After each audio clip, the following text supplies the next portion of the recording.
नमस्कार दोस्तों।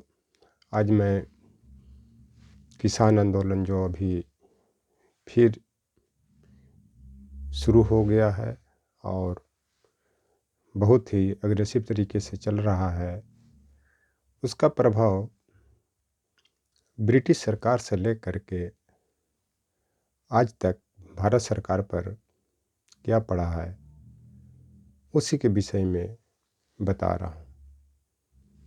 तो ब्रिटिश शासन के दौर में ही ब्रिटिश सत्ता का विरोध करने के लिए तत्कालीन कवि सूर्यकांत त्रिपाठी निराला ने 1935 ईस्वी में एक कविता लिखा था जिसका नाम कुकुरमुत्ता है। उस कुकुरमुत्ते की कविता की इन पंक्तियों से मैं इस चर्चा का शुरुआत कर रहा हूँ कि अबे सुन बे गुलाब, भूल मत जो तूने पाई खुशबू रंगो आओ, चूसा खून खाद का तूने अशिष्ट, डाल पर इतराता है कैपिटलिस्ट। उस समय के कवि प्रत्यक्ष रूप से ब्रिटिश सरकार का विरोध नहीं कर सकते थे,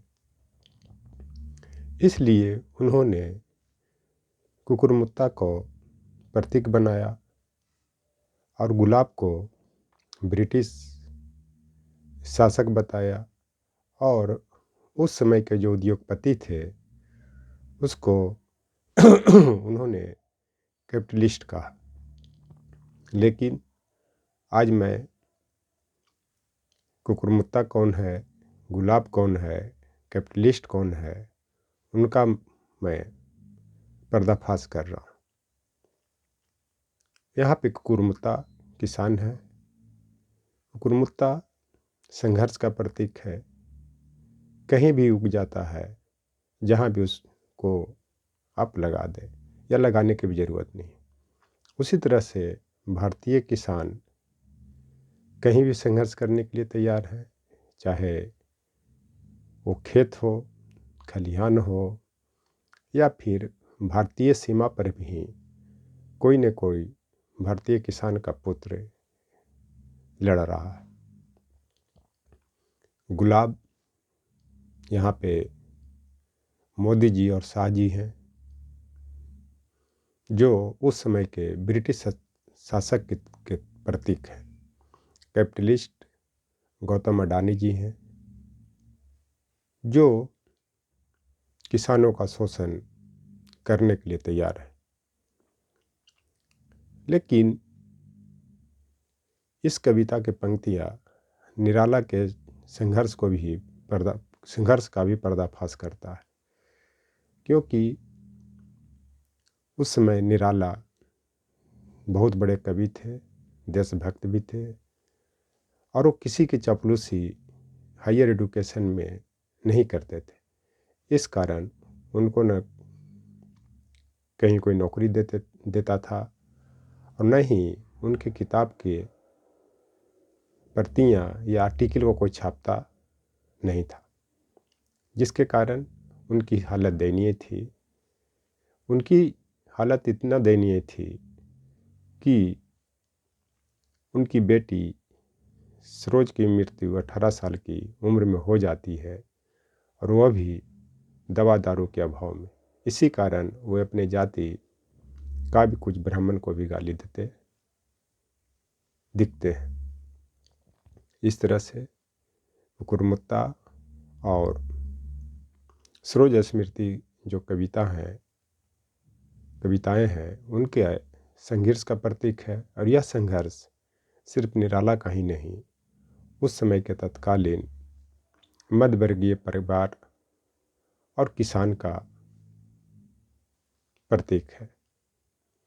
तो मैं आपको बता देना चाहता हूँ, भारतीय किसान की गाथा प्रारंभ से ही बहुत संघर्षशील रहा है और दुखमयी भी रहा है।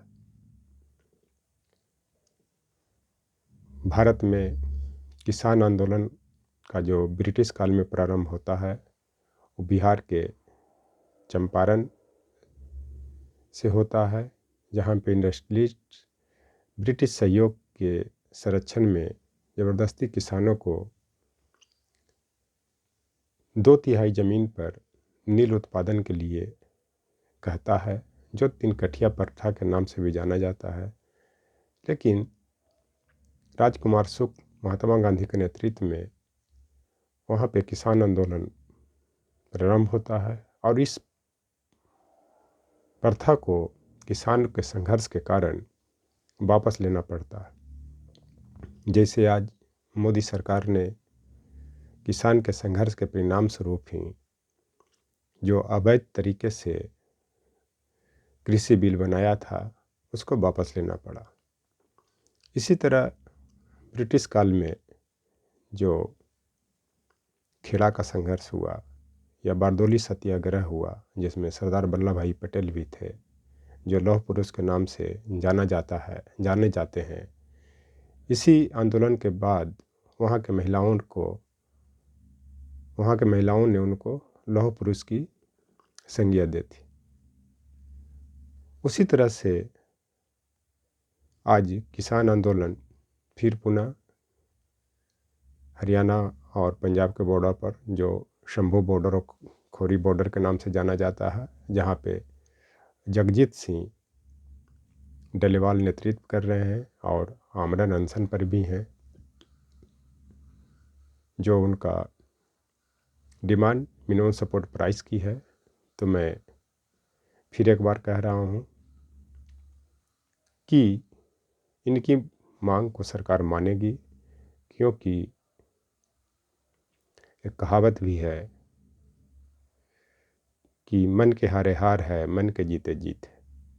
अगर कोई व्यक्ति मन से हार मान लेता है तो हार जाता है, अगर मन से सच्चाई के लिए लड़ता है तो उसकी जीत भी होती है। जैसे महात्मा गांधी ने सत्य और अहिंसा के बल पर ब्रिटिशर्स को जब भगा सकते हैं, उसमें किसान का बहुत बड़ा रोल था। ये स्वतंत्र भारत में जिसको देश की जनता ने सत्ता पर बैठाया है, तो वो क्यों नहीं हट सकता।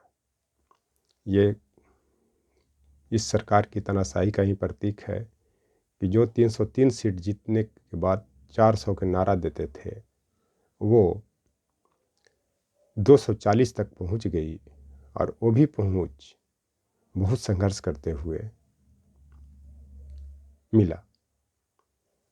तो इस तरह से देखा जाए, जो भारत में किसान आंदोलन का जो प्रभाव रहा, आज से नहीं, ब्रिटिश काल से ही रहा, और सभी आंदोलन में भारतीय किसान जीते हैं, क्योंकि भारतीय किसान को सीधा साधा भोला भाला माना जाता है, संघर्ष का प्रतीक माना जाता है।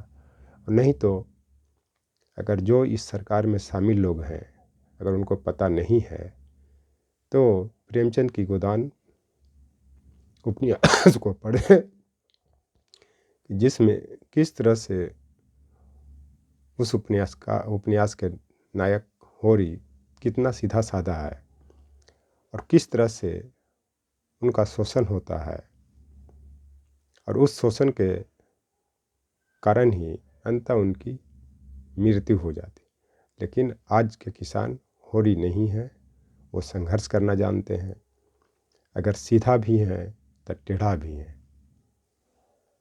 अगर इनको कोई मारेगा तो भी मारेंगे, इनका कोई शोषण करना चाहेगा तो उनको सत्ता से उखाड़ फेंकेंगे, जो आज दिख रहा। इस चलते यह ब्रिटिश कालीन भारत नहीं है, यह भारत 2025 का भारत है।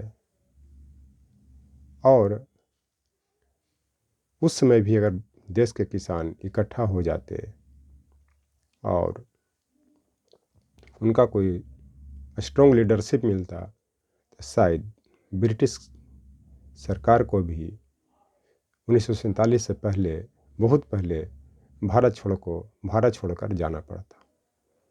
लेकिन आज इस देश की जैसी परिस्थिति बनी हुई है। और निराला जी का जो कविता कुकुरमुत्ता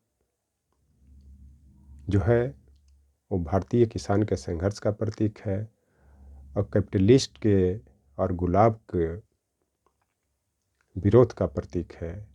और कहीं न कहीं ये गुलाब और कैपिटलिस्ट का सत्यानाश होगा और वह होगा भारतीय किसान के संघर्ष से ही। थैंक्स।